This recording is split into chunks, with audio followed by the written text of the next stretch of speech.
L'Islande, c'est un pays insulaire dans le nord, entre deux plaques tectoniques, donc la plaque eurasienne et la plaque américaine. En été, on va avoir le jour permanent, les pistes qui vont réouvrir et nous donner accès à un autre monde. C'est un mélange de feu et de glace. De lave, de verdure. Tu te rends compte que la Terre, elle est vivante. On a l'impression que tout est en train de bouger tout le temps. Tout est en train de se former autour de toi. Et ça jaillit, ça foisonne, ça ces traces du passé qui sans arrêt nous montrent les différents mouvements de la Terre. Et du coup, c'est une histoire de notre planète. On a une grande diversité de paysages et on change très rapidement.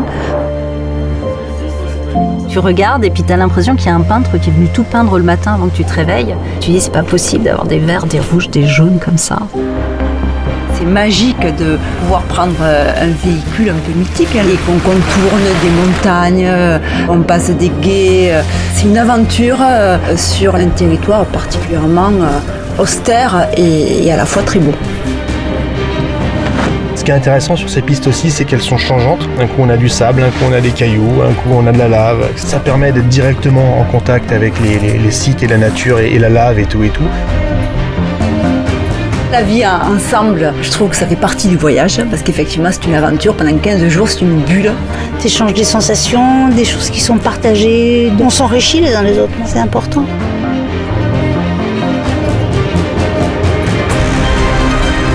C'est vrai que nous, on n'est rien du tout et on en prend encore plus conscience avec le fait de voir la lave et une éruption. Bien sûr, j'ai déjà eu de la chaleur du soleil, mais là, c'est la première fois de ma vie, j'ai de la chaleur qui vient de l'intérieur de la Terre. En Islande, c'est vraiment la nature qui domine. Ça m'a remis à ma place de petite personne. Tu te sens seul au monde, parce que tu te retrouves vraiment avec toi-même en fait. On n'est rien du tout.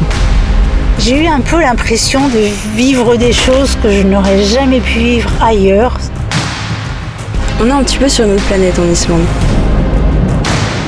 Chaque fois qu'on y vient, on y trouve quelque chose de différent.